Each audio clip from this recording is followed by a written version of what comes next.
વચ્ચે તો ફાલ હોય, છોકરાઓને કોઈ બોલાવે નહીં અને ઉપલા ફાલને કોઈ બોલાવે નહીં. તમે પાણી ગરમ કરો એટલે વરાળ નીકળે, ફ્રીજમાં જે બરફમાંથી વરાળ નીકળે. આ બે છેડા છે. આપણે ચીકણું ખાવું હોય તો કાકુનું ખાઈ કા પાકું ખાઈ, કારણ કે બે છેડા છે. શાકભાજી સસ્તું લેવું હોય તો કે સવારે વહેલા હારાજીમાં જવાય અને કાકી આઈટમાં પછી જવાય, કારણ કે બે છેડા છે. બે સમયે શાકભાજી સસ્તું મળે. અને ગાંડા તો દુનિયા ગાંડા ગણતા જ હોય, કારણ કે બે છેડા સરખા હોય. સમજાયો? પતિ પત્ની પરણે ને એ વખતના બે ચાર વર્ષ તમે જોજો, એવા એકાબીજામાં ખોવાઈ ગયા હોય, એવા ગુંથાઈ ગયા હોય. તમે નિરીક્ષણ જોવો તો તમને એમ લાગે કે આ બે કેન્દ્રમાં છે અને પૃથ્વી ફરતી ફરે છે. એવા એકાબીજામાં ખોવાઈ ગયા હોય. કોયા બોલ જીલે પછી ફરવા જવાની વાત કરતા તો ટિકિટ આવી જાય, 5 સ્ટારમાં બુકિંગ થઈ જવાનું, આમ બોલ્યા નથી, પાલન થયું નથી. હજી ખાલી એમ કહે કે આપણે શેનું શાક બનાવીશું તો રાત દેવું થઈ જાય. હાથમાં મુંદી કામ નવા જવાબ હોય, કારણ કામ નવા દરબે તારે પાણી ને બોલું ભાઈ હું પાણી કરતો. આવી જમાવટ 2-4 વર્ષ હોય. પછી એક બે છોકરા થાય, પછી એમાં ખોવાઈ જાય, માથું વળવાની ટાઈમ ન હોય, ક્યાં હરખી વાતે ક્યારે થઈ ન હોય, 15 વર્ષ ક્યાં આવ્યા જાય ખબર ના પડે. પછી છોકરાઓના લગ્ન થઈ જાય, ઈવઈ નોકાતે ક્યાંય રહેવા માંડે, દીકરી સાસરે વહી જાય અને પછી પાછા ભાગોળ ડોસી આ ઘરમાં ભેગા થાય. હવે તો કે બીજો છેડો શરૂ થાય, પેલા જેવું જ પણ છેડો બીજવાની ડોસી એમ કે ને લ્યો થઈ હું પાણી ભરલો આગે બાબતર તો પહોંચાય માં નથી જવું, ક્યાંક તારો પગ લસરી જશે. પેલા જેવી કાલથી પાછી સરી થાય. ડોસી એમ કે તો હું ગામમાં જઈને માર્કેટમાં જઈને શાકભાજી લઈ આવતા, તો આમાં હાથમાં નાખીને હાથમાં દે અને શાકભાજી પોતે ઉપડે, તારે માર્કેટમાં નથી જવું, તને ક્યાંક ગાય માથું મારી દી. આ બે છેડા સરખા હોય. એટલા માટે વાત કરી કે બાળકોનું જેવું જીવન એવું વૃદ્ધોનું જીવન. સમજો છોકરાઓ તમે જોજો એકલા બોલતા, કોઈ સાંભળે ન સાંભળે, એકલા બોલે. દોઢ લઈ જોજો ને એકલા બાકોની વાત કરો તો બાને એટલે આજુબાજુ વાત હોય છે. બાબા દોઢ આવે એકલા વાત બે સરખા હોય, બે વાતમાં રડી પડે, બે નાનો એવો પ્રસંગ બને તો આનંદ માની જાય, નાનો એવો પ્રસંગ બને તો રડી પડે. સમજો, કારણ કે બે છેડા છે. બે છેડા જેવું બાળપણ એવું વૃદ્ધાવસ્થા, એટલે બે છેડાને ભેગા કરવાનો પ્લાન એ વિદ્યા ભારતી કે 98 નો એક રિપોર્ટ તમારી સામે કરવો છે. રિપોર્ટ એ વખતનો છે કે અટલ બિહારી વાજપેયીની સરકાર અને આપણે અણુધડા કાપેલા એટલે વિશ્વના દેશો તો ખીજાણા, ખાસ તો લાખો દેશોનું 70 દેશોનું એક સંગઠન છે, જેમાં અમેરિકા, બ્રિટન ને બધા છે. એને એવું વાંધો લીધો કે અમથા તમે સબસિડી માંગો છો, અમથા તમે ડોનેશન માંગો છો, અમથા તમે રોગ માટે થઈને દવાઓ મફતમાં માંગો છો, અને આ પૈસા લઈને અનુદાન કરો છો. તમારી પર આર્થિક પ્રતિબંધ મૂકવામાં આવે, આર્થિક વ્યવહાર નહીં કરે. 98 ની આ ઘટના વખતે વિશ્વના છાપાઓના તંત્રીને જો તો એ તંત્રીઓ બધાનું કહેવાનું એવું થતું કે ભારત દેશની આટલી મોટી વસ્તી અને એની પર જ્યારે 70 દેશો આર્થિક પ્રતિબંધ મૂકે છે, ત્યારે 1 મહિનામાં ભારત પગમાં પડી જશે. એ બધાનું આપે છે કે જ્યારે 1990માં ઈરાકનું યુદ્ધ થયું અને ઈરાકે કુવેત લઈ લીધેલું, એ વખતે એની માથે આર્થિક પ્રતિબંધ નાટો દેશોએ મૂક્યો તો એ લોકો 15-20 દિવસમાં તો ખાવા માટે બજારમાં ગયા, ભૂખમરો સ્વરૂપ હશે. તો પછી ત્યાં એ દેશ જો આવી રીતે ભાંગી જતો હોય તો ભારત દેશ જેવો હજી તો વિકસિત વિકાસશીલ દેશ ગણાય, એની જો આટલી વસ્તી હોય અને એની પર આટલા દેશ પ્રતિબંધ મૂકે તો આ દેશ ભાંગી જશે, તૂટી જશે, ભૂખમરો થશે, શેરીમાં ખાવા માટે રણમેદાન આવી જશે. એનો આખા દેશના માન્ય અને ઉચ્ચ કક્ષાના અખબારોના તંત્રી લેખન બન્યું એવું કે ભારતમાં 75% ખબર નહોતી કે અમારી માં પ્રતિબંધ જેની મને પ્રતિબંધ મૂક્યો ખબર નહીં 15 દિન ગયા મહિના 9 મહિના ગયા ભારતમાં આર્થિક પ્રતિબંધની કોઈ અસર નહીં તો જેને પ્રતિબંધ મૂક્યો તો એ મૂજાઈ ગયા કે આ દુનિયા અમારીથી ગાડી નાખે અને આની પર અસર કેમ થતી નથી એક ભાઈ એક પાતળી ગલી એવી શેરી બનાવતા તો હા સાફ કર્યો ઘર ગળી કર્યો ત્યારે શું કર્યું ખબર છે ફરિયાદ પડતી ફરિયાદ પડતી તો મોટી ફરિયાદ કરી ઘર લઈને આમ કર્યો તો આ ત્રીજી વાર પડતી તો ત્રીજી વાર કર્યો ચોથી વાર પડતી સાફ મુંડે મને ભારે ભલું ભલાના હાજા ગમી જાય અને હું કહું તો મરી જાઉં તો અસર કાવો તો આ છે કોણ સાપ પણ બહાર નીકળી આમ જોયું અને એ સાપ મને કે તું જલ્દી ભાગી જા એટલે કાઈ નહીં થાય શું કામ ઈ જે પગ દે છે ને ઈ પ્લાસ્ટિક નો છે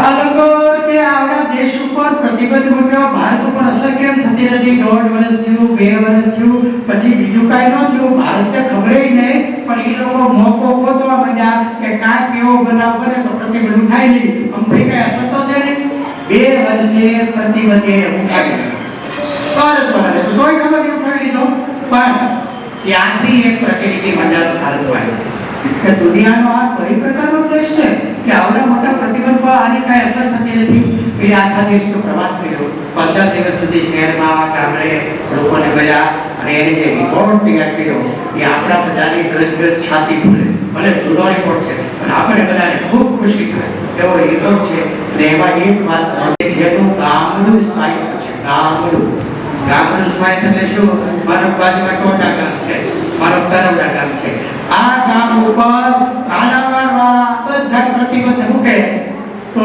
તરવડાને કાંઈ ન થાય કાલાવાળા દૂધ વગર ના રહે કાલાવાળા શાકભાજી વગર ના રહે કારણ કે તમે અહીંયા ટોટામાં જાઓ તો ત્યાં હરી ઘરનો હોય ઉતારો હોય લુહાર હોય કુંભાર હોય ત્યાં શાકભાજી થતું હોય દૂધ થતું હોય અનાજ થતું હોય બધું પેદા થતું હોય બધા પ્રકારના કારીગર હોય એને તો ભાગે જોગે જ કાલાવાળાવાનું થાય પણ કાલાવાળા દૂધ ત્યાંથી આવતું શાકભાજી ત્યાંથી આવતું પ્રતિબંધ મૂકે તો આનો વારો ચડે ઓલાને કાંઈ થાય નહીં આવા ગામડા સ્વાયત્ત છે અને એથી મોટી વાત એ કે આઈના કુટુંબ આખું છે એક એવું પ્રકારનું એકમ છે કે એ સ્વાયત્ત છે સ્વાયત્ત એટલે શું માનો કોઈની માં ગુજરી ગઈ તો છોકરા મોટા થઈ જાય બાપા પાસે કોઈને બાપા ગુજરી ગયા તો કોઈ છોકરા મોટા થઈ અરે મા બાપ બે ગુજરી ગયા તો દાદા પાસે ફરી પાસે મામા પાસે છોકરા મોટા થઈ જાય અનાથ આશ્રમમાં મૂકવા પડતા નથી અને સૌથી મોટી વાત આપણા બધા માટે એ નોંધી કે દુનિયામાં ભારત એક દેશ એવો છે કે ત્યાં એક જણ કમાય છે આ બધું બરાબર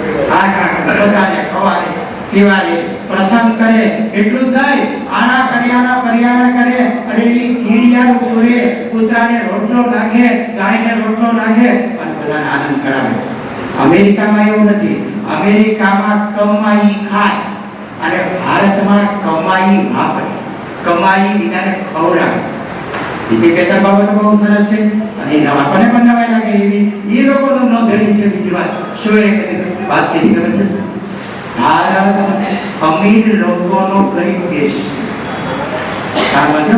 ભારત દેશ એનો અર્થ શું એ કહી ખબર છે કે આખું અમેરિકા ખરીદી શકાય ને એટલું સોનું ભારતની સ્ત્રીઓ પાસે છે આખું અમેરિકા ખરીદી શકાય એટલું સોનું છે કોઈ ખબર નથી એ તો સોનું એને કીધું નોટું કે હજુ સાંભળજો ભારતમાં એને કીધું કે અમેરિકાની પ્રજાએ 5 પગાર ક્રેડિટ કાર્ડ દ્વારા એડવાન્સ વાપરી નાખ્યા છે જ્યારે ભારત દેશ એવો છે કે દરેક ઘરમાં આખા વર્ષનું અનાજ છે આખા વર્ષનું તેલ છે આખા વર્ષના મસાલા છે તમારા ઘર ખાલી પડ્યા છે તમે ફ્રીજમાં ભરી રખડ્યા ખાવ છો એ તો લોકો રોજ ટાઈમ રાંધીને ખાય છે અને છેલ્લી અને આપણે બધા રોજ ગમેલી વાત કે દુનિયામાં ભારત પ્રજા એવી છે કે જે દુઃખ સહન કરી શકે છે આનંદ નહીં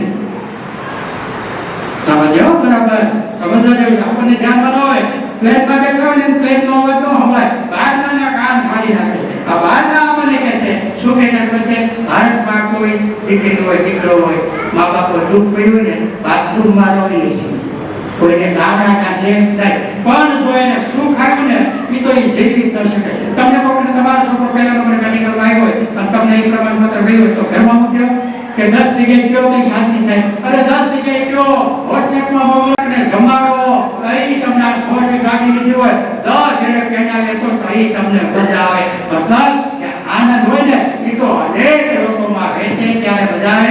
મેં સાંભળ્યું ગયા વખતે ભાનુભાઈએ જન્મદિવસ આવ્યો છે, અહીં કોઈને ન હોય, કોઈને ખબર ન હોય, પણ એ 50 લોકોને વાત કરે ત્યારે આનંદ થાય. આ ભારતીય સંસ્કૃતિ છે. મેં તમને આટલી બધી લાંબી વાત એટલા માટે કહી કે માનવ છે ને, માનવ એ વિકસી કેટલો વિકસી શકે, દેવ બની શકે. એટલે રવીન્દ્રનાથ ટાગોરે શિક્ષણની વ્યાખ્યા કરીશું, માણસના દૈવી સ્વરૂપના પૂર્ણ પ્રાગટ્યને હું શિક્ષણ કહું છું. મતલબ કે આપણા બધામાં એક દેવ રહેલો છે, દેવી રહેલા છે, એને પ્રગટ કરી શકીએ ત્યાં સુધી તાકાત છે. અને બીજું આપણને અઘરું લાગે તો મતલબ કે માણસમાં કોઈ પણ પ્રકારના સંસ્કાર આપવામાં ના આવે તો એ સ્વાભાવિક ક્રમમાં પ્રાણી છે. સાવ સાદી ભાષામાં કહેવું તો ઇનબિલ્ટ, આપણે બધા ઇનબિલ્ટ અંદરથી બાયોલોજિકલ આપણે બધા પ્રાણી છે. માનવતા પ્રાપ્ત કરવી પડે, માનવતા એમને મળે નહીં, પ્રાપ્ત કરવી પડે.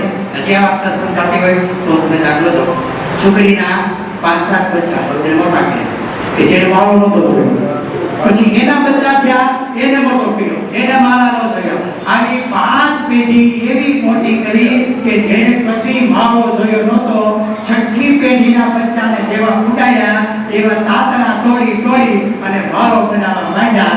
જેને કદી માવો 5 પેઢીથી જોયો નહોતો એને પણ એવો જ માવો બનાવ્યો. એનો અર્થ શું થાય? માવો બનાવવાની કળા છોકરીમાં ઇનબિલ્ટ છે, જન્મદત્ત છે. 15 વર્ષનો થઈ ગયો હોય પછી પકડાનો હોય એક જેટ પ્રાણી, 4 પગે હાલે, પોતાનો નર બોલે પણ કિકિયારી કરે, ચારે ચડી જાય, શિકાર કરીને ખાય. માનવનું એક લક્ષણ પ્રગટ ન થયું. અને એથી મોટી વાત એ છે કે આવા પકડાયેલા છોકરા પાછળ બીજા 10 વર્ષ મહેનત કરીને તો એ માનવ નથી. એટલે સાંભળજો, આપણા બધામાં પશુતા હોવી સ્વાભાવિક છે. માનવતા લાવવી પડે. માનવતા કોણ લાવે? તો કે પહેલે નંબરે કુટુંબ. સાંભળજો, પહેલે નંબરે કુટુંબ. કુટુંબને જોઈ મહેમાનને કેમ વર્તન કરાય, મા બાપાને કેમ વર્તન કરાય, કેમ બોલાય, કેમ ન બોલાય, કેમ ખવાય, એ કુટુંબમાં રહી બાળક શીખે. સાંભળજો, બીજે નંબરે વિદ્યાલય. વિદ્યાભારતી સ્કૂલ પ્રદર્શની જોઈને એને ભારતીયતાના સંસ્કાર આપવા માટેના એ બધી ઝીણી બાબતો હતી. પણ કેટલી બહેનોએ મહેનત કરી બધું ગોઠવું હતું અને તમે બધાએ રસપૂર્વક જોયું. અને ત્રીજે નંબરે ધર્મ છે. સમજો, ધર્મ પૂર્વો આપણો ધર્મ છે. આ 3 ન હોય તો કોઈનામાં માનવતા ના આવે, કોઈનામાં માનવતા ના આવે. ધર્મગુરુઓ એ રીતે પ્રયત્ન કરે છે. વિદ્યાભારતી 1952 એક સિસ્ટમ વિકસાવી છે કે આ સિસ્ટમમાં જે ભણે એની અંદર માનવતા ઊંચી થાય, ભારતીય સંસ્કારો આવે. હવે પ્રશ્ન આવે છે કુટુંબ. સાંભળજો, મોટી ક્રાઇસિસ, મોટી મુશ્કેલી એ આવી છે કુટુંબમાં આવી છે. હવે કુટુંબમાં કેવી રીતે આવી છે હું તમને સમજાવું. પહેલી વસ્તુ તો એ બની કે ભારતમાં બાળ મંદિર હતા નથી. ભારતમાં બાળ મંદિર શરૂ થયા 150 વર્ષ થયા, અંગ્રેજો આવ્યા પછી બાળ મંદિર શરૂ થયા અને બહેનો નોકરી કરતી થઈ પછી બાળ મંદિરની જરૂર પડી. નહીંતર ભારતમાં બાળ મંદિર હતા નહીં. હતા પણ બીજા સ્વરૂપના હતા. કેવા સ્વરૂપના? તો કે દરેકને 5-5 7 છોકરા હોય. પછી એના બધાના લગ્ન થાય ને એની ઘરે જથ્થાબંધ છોકરા હોય અને એક દાદી આયુષ્માન ઉતરવા એમ. મને એમ છે કે પેલા ભાગમાં આવે ને એટલે પૂછે કેટલા દીકરા છે તમારે? તો કે એક. રાશિના શું આપણે કહે છે? 1 ના 21 થશે. એક. અત્યારે કોઈને મગજભાઈ નો બેસે. પહેલા આ જમાનો હતો અને તો આ મોટું સુખ હતું. પહેલા તો બીજું એક સુખ હતું. પત્ની ગુજરી જાય 3-4 છોકરાઓ ગુજરી જાય એટલે બીજું ઘર કરે. બીજું ઘર કરે ને એ 3-4 લઈને આવે. બોલો. અને પછી આની ના 3-4 થાય અને 15 છોકરાઓનું ઘેર તો થાય. એક પતિ બેઠેલા છોકરાઓ ભાગે રમે અને બગડા થતી બોલી એટલે પતિ કે જાઓ કે છોકરા આપણે ભાગ્યા તમે જાઓ છૂટા પડો વાત લાગે છે. પતિ ઉભો થયો 5 ડગલા હાલી ચિંતા કરવા કાંઈ કર્યું નથી. તારા છોકરા અને મારા છોકરાએ ભેગા થઈને આપણા છોકરાને માર્યા.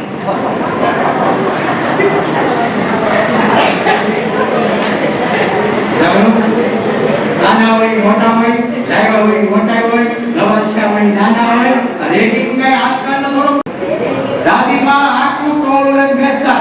પેલા તમને જૂના શબ્દો હટાવે દાદીમાં તો વહી ગયું. હવે જો દાદીમાં બધું જાણતા હતા. દાદીમાં છોકરાને રમાડે, મોજ કરાવે, રોકે રોકે વાર્તા કરે, દાદા એને મદદરૂપ થાય. અને દાદીમાનો આખા કુટુંબ પર કેવો કડક હોય, કોઈના મા બાપ ખીજાનો હોય, મારવા દોડ્યા હોય, છોકરું દોડી દાદીમાને ખોળા લઈ જાય, કોઈની તેવડ નથી જાતા. આવું બાળ મંદિર ઘેરે ઘેરે હતું અને એની એક મજા હતી. અને છોકરા ભણવા જાય ને સાહેબ ભણાવે. વરસાદ કેમ થાય ખબર છે? બીજા ધોરણ આવડે છોકરા સારું જોડે ઠીક ખબર એ ઉનાળો કપે કપે ને એટલે દરિયાનું પાણી ભરાવ થઈ જાય આકાશ. અને પછી મરે પડે આખી પૃથ્વી પર ટીપા પડે ને એ નદી દ્વારા પાછું પાણી જાય ચોમાસામાં દરિયામાં જાય. ઉનાળો હોય પાછું ઉપર જાય. આ તો બેટા આ દાદા તમને ખબર છે વરસાદ કેમ કરે? દાદાને ખબર હોય કે સાહેબ હા મને નથી ખબર. એ જો ધરતીમાં તપે, સમુદ્ર તપે, ઉપર જાય, વાદળ થાય, પાછું પડે અને એ પાછું નદી દ્વારા દરિયામાં જાય. હે એમ વરસાદ પડે જા તાર દાદીને ખબર દેવે જા. અને દાદીમાં નદીમાં તમને ખબર છે વરસાદ કેમ પડે? નદીમાં કે નહીં અને આખી વાત કરે ગરમ થાય પડે હા હે એમ વરસાદ પડે. અરે મને તો ખબર નથી. સાંજે તાર પપ્પા આવે ને સાંજે તું કહેજે અત્યારે તો તારી મમ્મી રે તારી મમ્મી કહે જા એને ખબર દે વરસાદ કેમ પડે. આજના જે સાંભળે દાદાને કે દાદી કે મમ્મી કે પપ્પા કે એટલે એટલું મોઢે થઈ જાય તો બોલે પાકું કરવું જ ન પડે. અત્યારે તમારા દીદી એને કહેતો હોય કે તમારે આમ કરવાનું છે, તુલસીના પાન લઈ આવવાના છે, આવી રીતે ગોઠવવાનું છે. છોકરો બિચારો ઉત્સાહ ઘેરે આવી મમ્મી મારે દીદીએ કીધું છે હાલ તો નથી ફોન ચાલુ છે 2 મિનિટ કઈ ફોન પૂરો થઈ જાય કે વાત કરજે. ઓલો બિચારો વાત હોય આખા મારી પાછો મમ્મી તું સાંભળ તો પેલો મમ્મી અરે તને કેટલી વાર કીધું મારો ફોન ચાલુ હોય ત્યારે ડિસ્ટર્બ નહીં કરવાના. છોકરું 5-7 વાર ગઈ અને એ બેનને પૂછ્યું કે બેન તમારા માતૃ છે એ 4 વર્ષનું લાગે છે, આ છોકરું 4 વર્ષનું છે અને તમારી મા તરીકેની ઉંમર 4 વર્ષની છે. એટલે અમારે ઉંમર આ છોકરામાં તમારામાં જાજો ફેર ન કહેવાય. આ છોકરું છાનું નહીં કે એની માર હોય 5-7 મોટા કહેવાય. એટલે બીજું અત્યારે એની મા થયા ને પોતે મા વિના એને 45 વર્ષ થઈ ગયા. એને મા તરીકેનો 45 વર્ષનો અનુભવ હતો. જરાક છોકરું રોવે તરત ત્યારે દવા પાઈ ગયો અને હિંગ લગાડો અને ગેસ છે અને આ તકલીફ છે અને આમ કરો તેમ કરો. શું કામ? એને અનુભવ હતો અને તમને અનુભવ નથી. કીધું તમારો અનુભવ લેવો નથી. નકર એક બે શીખવા જાય તો એક બે તમારે હારા થાય. તમારો અનુભવ લેવો નથી. અને બીજું જેને અનુભવ છે તેની ભેગા રાખવો નથી. જેને અનુભવ છે કે આપણે બિચારા એકલા રહે છે એના ફ્લેટમાં 10 માળે હલવાના છો હું તો નહોતી બે નોકરીએ જાવ અને કામ વાળા રાખ્યો 2 શિફ્ટમાં ક્યાંક નોકરી સ્કૂલમાં બાલમંદિરમાં મૂક્યા હો. વિચાર તો કરો કેવી રીતે છોકરા મોટા થાય છે. આપણને ત્રાસ થાય ત્યારે ક્યાં ઘરના પાપ કર્યા છે ત્યાં ઘેર છે 10 ને વાળે રહેજો બેટા કેમ કાઈ રમવાનું કાઈ આજુબાજુ વાળાને કહેવાય ને. અને આ નાના છોકરા જેવડો મારો એક મિત્ર તો 10માં મારે રહેવા ગયો કે બાનો ફોટો લઈ નામ કરી આ તો કિલો મારો બાજવા આવ્યા. શું કહ્યું તો કે બાનો ફોટો લગાડ્યો તો કે પાછળ મારા બાપુજી હેઠા આવ્યા એવડી દીવાલ આઈટી મારે તો મને પટી બાપુજી હેઠા આવ્યા. આવા મકાનમાં બધાય છે આજુબાજુ વાળા ઓળખે નહીં આવરો જાવો નહીં ક્યાંય જાવું નહીં. પહેલા તો સારું તો આપણે મેડી ઠેકામણી રમતા ઓર કામનું રમતા કેવી મોજ કરતા શેરીએ છોકરાના ગોળા હતા. અત્યારે આખા ગામમાંથી ગોળા હતા પણ આખા ગામ અને કોઈ અહીંયા સારું છે તમે તાલા વાળવા છો અને તમે મુંબઈ જાઓ અમદાવાદ જાઓ સુરત જાઓ શું છોકરાઓની દશા છે. અને એ તો ઠીક છે એ બરાબર છે પણ પછી એક ડોક્ટર એનું છે ભરાની ડોક્ટર કરો તો વેલો મોટાની બાર બધે ડોક્ટર દીક્ષાઓ આપે. એટલે અમારી દ્રષ્ટિએ નબળી પેઢી પેદા થઈ રહી છે. એટલું તો ઠીક આપણે એવું જાય કીધું કે કે 2 બસ, આપણે એવું કીધું 2 બસ, તો આપણે પછી સુધારો કરીને અમે 2 અમારા 2 ની, અમે 2 અમારો 1 ત્યાં સુધી પૂછી ગયા. પણ જે લોકો 2 બસ એમાં એવું સમજ્યા 2 બસ ઘણા એકલા, તો એની આ સ્પર્ધા થવાની, બીજું કઈ વાતો નથી. આપણા એક ના એક છે, આમાં ટોળા આવે છે. આ પ્રશ્ન ભવિષ્યમાં આવી ગોરવાનો છે. ત્યારે સમય કેવો બદલાયો છે બેનો ભાઈઓ, સાંભળો. અત્યાર સુધી ગાય વાછરડા સુધીની વાત હતી, એની બદલે આપણે ટ્રેક્ટરની જરૂર નથી. નાખવા ક્યાં શેરીએ આના હજારો વર્ષથી ગોઠવાયેલું તંત્ર આપણે તોડ્યું, અને હવે આપણે એનું પરિણામ જોઈ રહ્યા છીએ કે હજારો વર્ષથી કુટુંબ સાથે હતું, મા-બાપ સાથે હતા, દાદી દાદા સાથે હતા, ભેગા રહેતા હતા, બધું જ કલાકાર હાલતું હતું. આ ઉદ્યોગીકરણે તેઓ તોડી નાખ્યું, ઉપર જઈને રહેવા માંડ્યા. આ ગામમાં કેટલા રહેવા માંડ્યા, એમાં સૌથી વધારે ખોટ થઈ હોય તો બાળકોની, સૌથી વધારે ખરાબ સ્થિતિ હોય તો બાળકોની છે. આ બાજુ ખરાબ સ્થિતિ બાળકોની છે, આ બાજુ વૃદ્ધોની છે. સાંભળો, વૃદ્ધો ક્યાં ટાઈમ કાઢો, કોની આને વાત કરવી, ક્યાં જીવ ઠાલવું.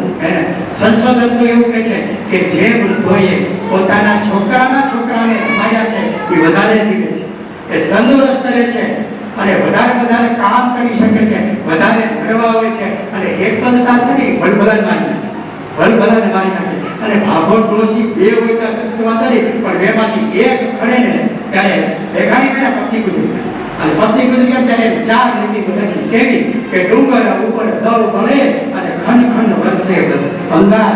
આપણે ડુંગરની ટોચે ચડી ગયા હોય અને ઉપરથી જોરદાર તાપ હોય અને નીચેથી હલકતું ઉપર આવતું હોય, અને આપણે ઉપર ઊભા હોય ત્યારે આપણે કેવી દિશા હોય એ વહી જાય ને, એની આગી દિશા થાય. આ બાજુ એ છોકરા માટે વલવત્તા હોય અને ઓલી બાજુ ફ્લેટમાં હોય, 2 માણસ નોકરી કરતા હોય ત્યારે 2 પાળીમાં બાંધ નિર્માણો કરતા હોય, અને કાંઈક કોકની બાઈ રાખીને એની પાસે છોકરા મોટા થતા હોય. ભયંકર સ્થિતિમાં છોકરા મોટા થઈ રહ્યા છે. ત્યારે પેલા તો બેને કામવું પડશે, ભાડા ભરવાના છે, ભાઈ જીવન જીવવું છે, 50,000 વાળો મોબાઈલ વાપરવો છે, ગાડી વાપરવી છે, કાયમા વગર હાલે એમ નથી, બહાર જમવું છે, એટલે 2 નોકરી કરવી જ પડશે. પણ બાળકો ફ્રી છે, આપણે વૃદ્ધો ફ્રી છે. એટલે જે ભાગ્યશાળી વૃદ્ધો એવા છે કે જે લોકો પોતાના છોકરાઓની સાથે રહે છે, એનું સંમેલન કરો. અને એના માટે થઈને ગુજરાતની અંદર વિદ્યા ભારતીએ એક વિદ્યાલયમાં શરૂ કર્યું દાદા દાદી સંમેલન.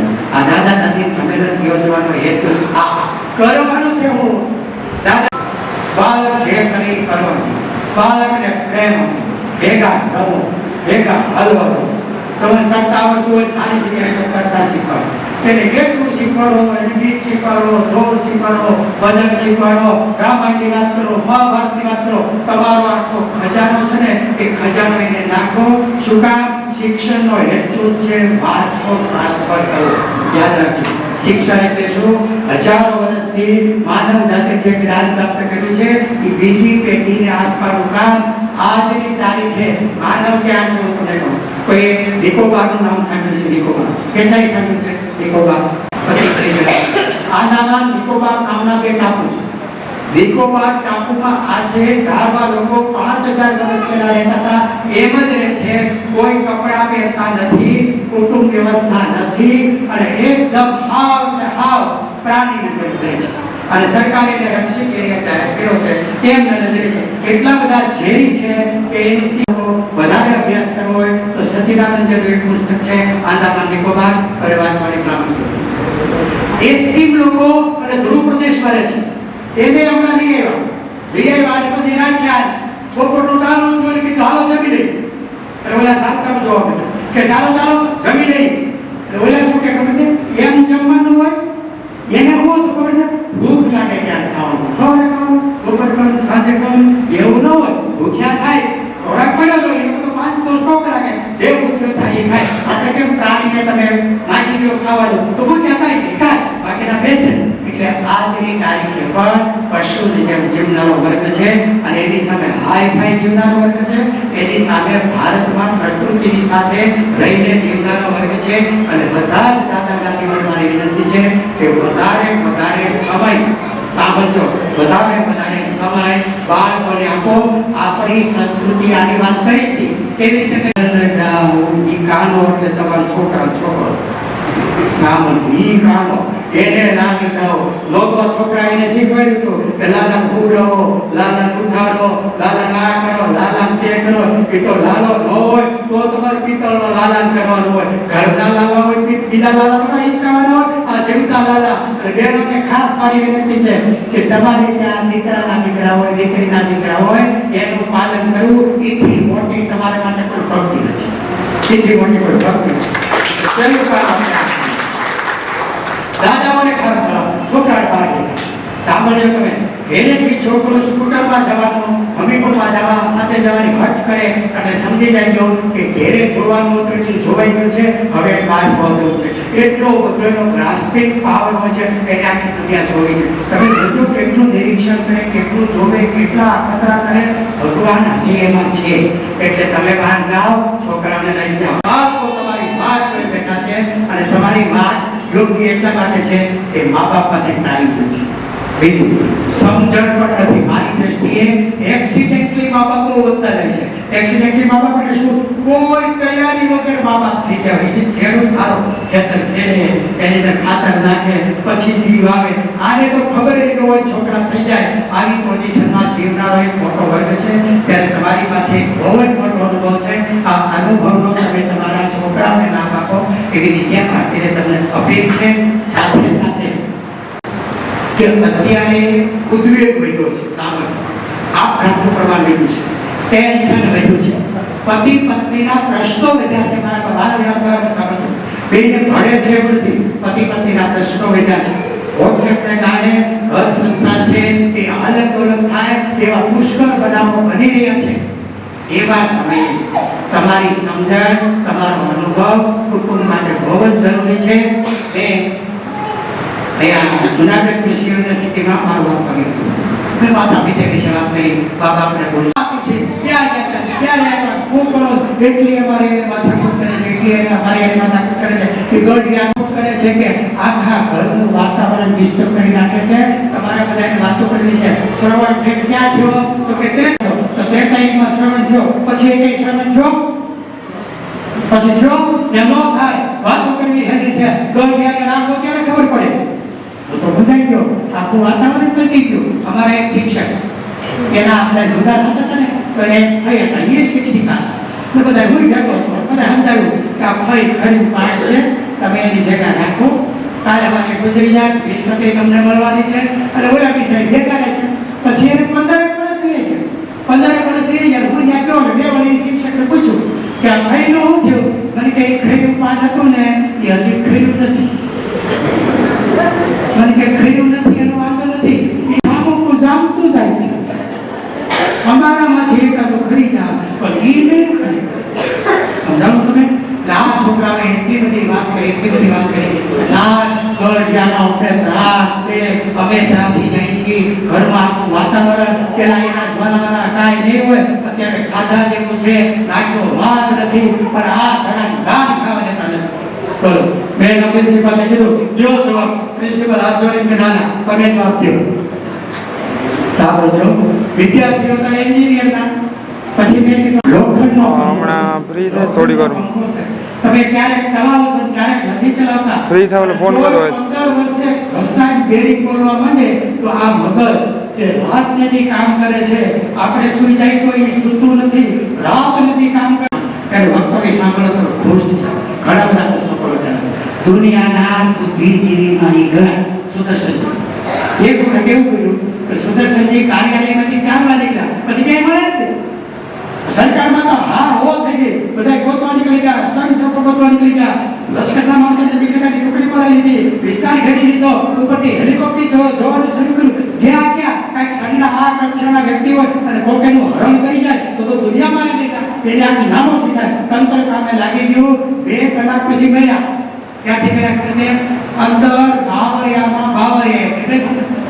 મળ્યા. પૂછ્યું તમે આયા કેવી રીતે આવ્યા? સાંભળજો બહેનો ભાઈઓ બહેન બરાબર સાંભળજો. બે વિદ્યાર્થીને સમજાયું કે એને એમ કીધું કે રસ્તો ખુલી ગયો, મને રસ્તો જડ્યો નહીં એટલે હું બેઠો કે કોક તો મને ગોતતો આવશે. દુનિયાનો આટલો બુદ્ધિશાળી સમ્રાટ માણસ તો 80 વર્ષે એનું મગજ ખવાઈ જતું હોય અને રસ્તો જોઈએ એને યાદ ન રહેતું હોય તો હું તમે શું? આપણી તમારે શું કહેવું. એટલે સમજવાની મેં વિદ્યાર્થીને એમ કીધું કે મેં કીધું એક દાખલો સાંભળો અને એ મારો એક દાખલો તમે સાંભળો એટલે તમારા બધાના પ્રશ્નોને જવાબ આવી જશે. હું મારી ઘેરે મારા બાપ 80-85 વર્ષના છે એની સાથે બેઠો ખાય તો નહીં શકું. છાપું વાંચતો હતો. છાપામાં એવો કિસ્સો આવ્યો, તમે સાંભળ્યો હોય તો. રાજકોટમાં એક પ્રોફેસરે પોતાની માને 5મા માળે રાખી અને આ ઘરમાં ખપાવી દીધી, પણ સામેવાળાના સીસીટીવી કેમેરા વાળી અને જેથી છાપામાં તેથી સમાચાર હતા કે આ પ્રોફેસરને જન્મ ટીપડી સજા પડી છે. એટલે મારા બાને ઉઠે બધો બા આ પ્રોફેસરને જન્મ ટીપડી સજા પડી. બધાની પ્રોફેસરને એમ કહે છે કે આ તો રાક્ષસ કહેવાય, આ તો ધકામો કહેવાય, સંસ્કાર વગરનો કહેવાય. મેં કીધું કોઈ એવું વિચારશે ખરો કે આ પ્રોફેસર કક્ષાનો વ્યક્તિ એની આગે 5મે માળેથી નાખી દેવા ક્યારે તૈયાર થયો છે? પેલા તો બાને સમજાવ્યું છે બા જેની તેની આપણે મજૂરી કરતા, હવે હું પ્રોફેસર છું, 1.5 લાખ પગાર છે, ઘરમાં નાખો ભાગ નથી, નોકરો કામ કરે છે, તમે ખાઈ પી નાટક કરો અને અમને જીવન દો. પેલા એને સમજાવ્યું છે, તોય બાએ માથાકૂટ ચાલુ રાખી છે, દીકરીઓને બોલાવી છે, મામાને બોલાવ્યા છે, સગા સંબંધીને બોલાવ્યા છે કે તમે આ ડોશીને સમજાવો, આ ખાતાય નથી, ખાવા દેતાય નથી, પાડોશી કીધું છે કે કોઈનું નહીં માન્યા હોય અને એકેય રસ્તો થઈ ગયો હોય તૈયાર રસ્તો લીધો છે. વેકબા કોઈ વ્યક્તિ આ પ્રોફેસરનો પક્ષ લેશે ખરા? સાંભળો, મારા પાસે એક વાક્ય બોલ્યા કે એક વાક્ય ચાલુ કરતા નથી એનીથી થઈ જાય છે, ગઢિયાઓ કરતા નથી એનીથી થઈ જાય છે અને પછી ઘરમાં ધક્કો થાય ને તો એને પસ્તાવો થાય છે. હવે એ ઘરમાં જ રોવે છે કે મારીથી આવું ક્યાં બોલાઈ ગયું, મારીથી આવું ક્યાં થઈ ગયું. અને એને એમ કીધું કે અમે ગૌરવ છીએ, અમારા મગજ ખવાઈ ગયા છે, અમારામાં કાંઈ ફેરફાર નથી. તમે યુવા વર્ગ સમજો ને તો અમારું વર્ગ પણ સારું જાય અને કાલ સવારે તમારું સારું જાય. અને મેં યુવાને એમ કીધું કે વૃદ્ધ થાય ને ત્યારે આ બધું તંત્ર ભગતનું એટલે તો ઘરે ઘરના પ્રશ્ન છે, એટલે તો ઘરે ઘરના પ્રશ્ન છે. તમે સમજો તો જ ઘરમાં શાંતિ થાય, નહીંતર ઘરમાં શાંતિ થાય નહીં. એટલે ભાઈઓ બહેનો, દાદા ને તમારે રોજ ઝાડવાનું પિંજરું જોવાનું. ઝાડવું આવ્યું હોય એમાં પિંજરું હોય એ તમારે જોવાનું. એટલે તમારે જિંદગીમાં, ઘરમાં, કુટુંબમાં, સંસારમાં શું કરવાનું છે એનો રસ્તો ક્લિયર થઈ જશે. પિંજરું જોવો ને, પિંજરું કરે શું તો કે પિંજરું નાનું ઝાડવું હોય એનું રક્ષણ કરે. કોઈ ભેંસ માથું મારવા આવીએ તો પોતે માથું ખાઈ લે, પણ ઝાડવાને કાંઈ થવા દે નહીં. 5 વર્ષ 10 વર્ષ એવી કાળજી રાખે કે ઝાડવું મોટું થઈ જાય. હવે ઝાડવું બહુ મોટું થઈ જાય પછી પિંજરું શું કરે? ઝાડવું મોટું થઈ જાય, આટલું ઝાડવું થડ થઈ જાય, મૂળિયા થઈ જાય, મજબૂત થઈ જાય, પછી પિંજરું શું કરે ખબર છે? થળિયા ભોકા મારે, થળિયાની છાલ ખેડે. એ થળિયાને થાવું છે કબરી પર જેવું, ખહે તો થાય ને પકડી ગૌ દબાવી બેઠું હોય. સમજાય છે ને? સમજાય છે? તમે તમારા છોકરાને રીતે વધવા દો, તમે બાજુમાં આવો, એ એનું કરે, તમે તમારું કરે. જરૂર હોય ત્યારે કહેજો, નડવાનું બંધ કરો. મારા દાદીમાં મને એમ કહેતા કે આઠમને દિવસે ઘરમાં ખાવાનું ન હોય તોય મારા છોકરા રોતા નહીં, એટલા મારા છોકરા ડાયા હતા. મારી દાદીમાની સ્થિતિ આ હતી. હું આજે ટ્રાન્સફર અધિકારી મારા પત્ની ભેગાના છે, કોલેજમાં પ્રોફેસર છે, મારી દીકરી શિક્ષિકા છે. અમે અત્યારે એટલું ઘરમાં છે કે ખાવા માટેથી ઝઘડામાં વસ્તુ છે. હવે મારી બા કે મારા બાપુજી માથાકૂટ કરે અને ખાવા ન દે, એ ઘરમાં જ દર્દ થાય, ત્રણ છ તમે લઈ જાઓ એટલે હું તમને ગેરંટી આપું છું કે તમારા ઘરમાં શાંતિ.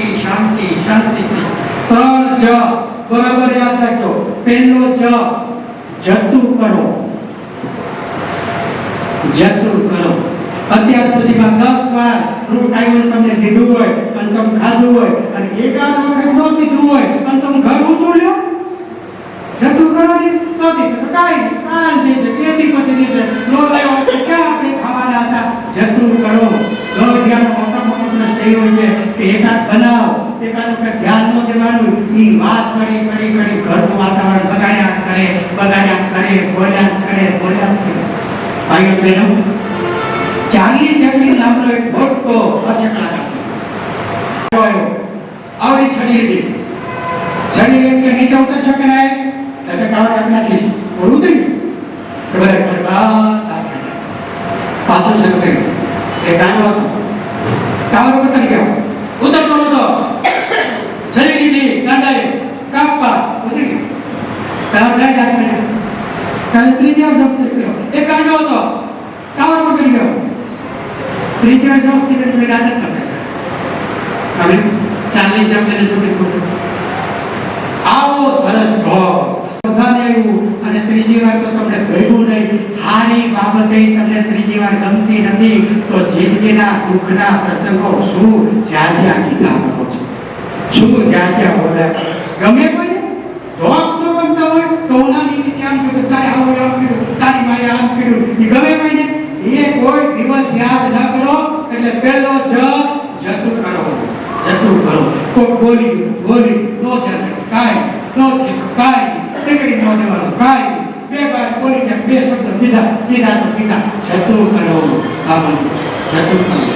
બીજો ઘરમાં જે થાય તે જોયા કરો, બોલો નહીં, સૂચન આપો નહીં. તમને તમારા દીકરા વહુ જો પૂછે નહીં તો તમે સમજી જજો કે હવે મોટા થઈ ગયા છે, હવે પુખ્ત થઈ ગયા છે, હવે બુદ્ધિશાળી થઈ ગયા છે. આપણે પૂછતા નથી, એ તો આનંદની વાત છે. અને જો પૂછે તો સલાહ દેજો. કઈ એમ નહીં કેવું ના તમે ફોન કરતા કોઈ તમને ગોળીએ ખાય એવો હોય તો પૂછો નહીં ખરાબ લાગે, કારણ તમને તમે આવડે ને તમે શાળી બરાબર એમ ન હોય. પૂછે ઘરની અંદર. અને ત્રીજો છે અઘરો છે, ત્રીજો છે સાંભળો બરાબર, જાતે કરો, જાતે કરો. ભાઈઓ બહેનો બેનો દાદા દાદી કહે તમારાથી તમારા કપડા ધોવાતા હોય ત્યાં સુધી ધોઈ નાખો. તમારા કપડા સંકેલાતા હોય ત્યાં સુધી સંકેલો. ઇસ્ત્રી થતી હોય તો કરો, તમારા વાસણ ધોવાતા હોય તો ધોવો. તમારું કામ જેટલું થાય એટલું જાતે કરો. મેં તો એવા જગ્યા જોયા છે કે આ ખુરશી નાખી બેઠા, છોકરો કહે તો પાણી પી પાણી પાય, પાછો જઈને એ બધી હવાની લે, પાછો જઈને એ બધી ઉકળી લે. સિંગાર કહે છોકરાઓ કરે દોષી આઈ કે છોકરો આમ ગયા એ નહીં ચિંતન પાડો તો જે સિદ્ધે શું કામ ચીતો જાતે કરો. ફરીવાર યાદ કરો, જતું કરો. ઘરમાં તમારા જીવતા સ્વર્ગ, તમારા જીવતા સ્વર્ગ આટલું તમે અહીંથી લઈ ચાલો. નહીતર સાંભળો બહુ ખરાબ બનાવવાનું છે, બહુ જ ખરાબ બનાવવાનું છે. હવે તો છે ને એ મરે છે એ છોકરાને ટેકા મારે છે, ખૂન કરે છે, પતિની ખૂન કરે, દીકરા ખૂન કરે, કોઈ જગ્યાએ છે. તો વિચાર તો કરો, વિચાર તો કરો ક્યાં દરજ્જે આપણા છોકરાઓ બીજા છે. હવે એની માટે એટલું ટેન્શન છે, એટલું કરી. અને દાદા દાદી સંમેલનમાં મુખ્ય વાત આ કરવાની છે કે તમે વધારે સમય તમે બાળકોને આપો. હવે બાળકોને શું કામ આપો એ હું તમને સમજાવું. તમે જમવા બેઠો એક માસ બનાવી, હવે તમે લાડ ઉપર કે ઉડાડો તો મોહન દાળ ઉપર બેસે, મોહન દાળ ઉપર કે ઉડાડો શાક ઉપર બેસે, શાક ઉપર કે ઉડાડો તો એ રોટલી પર બેસે. તમારે ખાવું કે ઉડાડી એને બદલે આટલી કેવી ગોળની કાકડી લઈ બાજુમાં મૂકી દો તો બાઈક જ્યાં આવી જાય ઈ ત્યાં બેસી જાય અને તમે ડિરેક્ટ ખાઈ લે. સમજાય છે? સમજાય. આ મગજ છે ને એ કદી આરામ કરતો નથી, રાત ને કામ કરતો નથી. ક્યાંક ને ક્યાંક ગોતવાનો છે, ક્યાંક ને ક્યાંક ધ્યાન દેવાનું છે, ક્યાંક ને ક્યાંક અમુક ધ્યાન દેવું અનિવાર્ય છે. તો છોકરાના શું કામ ધ્યાન નથી?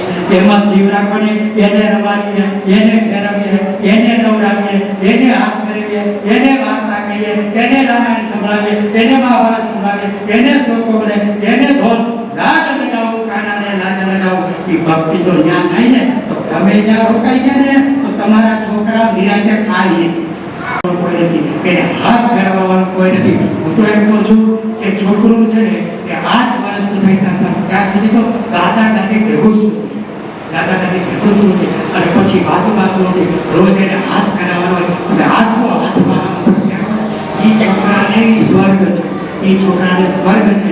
એટલે આપણા જીવન માટે પણ આપણે જરૂરી છે કે આ બાળકોમાં જઈએ, બાળકો સાથે વાત કરીએ અને ત્યાં આપણે સમય આપીએ. આપણે બાબા ખૂબ અઘરું છે.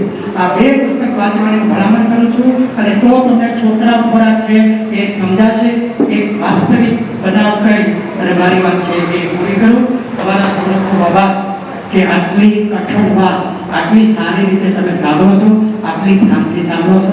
સૌ આચાર્યને પણ ખૂબ ધન્યવાદ કે સરસ મજાનો મેળો કર્યો. તમે બધા રમતા હતા ત્યારે અમને પણ આનંદ આવતો હતો. વાહ, કેવા રમે! અને નાના છોકરાઓ અને મારા દાદા આ ઊભું થાય અને ડોસી કે ડોસો ઊભો થાય ને અને આખડો થાય આમથી આમ રાઉન્ડ મારી લાવતો થાય. પણ એ બે રીતે જોડી જામે ને એ જોડી કરાતા નથી. અને તમે જ્યારે રમતા હતા ને ત્યારે એની મોટ આમ ગા ગાતા હોય, આમ ગીત ગાતા હોય, આમ ભોજનાની રમતા હોય. હવે તમે વિચાર કરો કે તમને 70-80 વર્ષે રમવાની આટલી મજા આવે તો છોકરાઓ કેટલી આવે? છોકરાઓ કેટલી આવે? એને ધ્યાનમાં રાખી અને વિદ્યા ભારતી અભ્યાસક્રમ બનાવ્યો છે. તમારા છોકરા બે રીતે ભાગ્યશાળી છે. એક તો એ રીતે કે એ વિદ્યા ભારતીમાં ભણે છે અને બીજા એ રીતે કે એને દાદા દાદી મળ્યા છે. દાદા દાદી મળ્યા છે. ઓલાને તો છે જ નહીં, છે જ નહીં ને ક્યાં સવાલ આવ્યો? અને તમે ભાગ્યશાળી છો, છોકરાએ ભાગ્યશાળી છે. આવા વિદ્યા ભારતીના પ્લેટફોર્મ છે. આપણે આ બધા ભેગા છે ત્યાંથી એક વાસ્તવિક બનાવ કહું એટલે તમને મારું જે કહેવાનું છે વિદ્યાર્થીઓને એ પૂરું. મારી દીકરી છે, દીકરીનો એક દીકરો 4 વર્ષ અમે ભગત હતા. કોઈ ના આવવાની રાત હોય બેઠો શું કે ખબર છે? ટોમેટો વેફર લઈ આવી, ટોમેટો વેફર લઈ આવી. દાદા બાબા શું કે દાઈ તને મજા નથી, હમણાં બહારનું ખાવાનું, તોય પાછળ પડે ટોમેટો વેફર લઈ આવી. અને મેં કીધું ભાઈ લઈ આવી હવે નહીં. અને છોકરો આમ શાંત થઈ ગયો, દીકરું થઈ ગયો. અને શંકા ગઈ કાંઈક કાચો પાડો છે એટલે મેં બહાર બોલી મારી આગળ મારા ખોળા માટે છે. હાથ ફેરવો, સાંભળજો બધા. આપણે ક્યાં નિષ્ફળ જઈએ છીએ અને કਦੇ રિએક્ટ દીધી પોતાને બહાર ઠેલી દેવાય. અને મને શું કે ખબર છે કે દાદા સામે ગાય ઊભી છે, એ ક્યારથી મારી સામે જોડે છે તો મને ભૂખ આવી હોય તો ગાયને ન આવી હોય.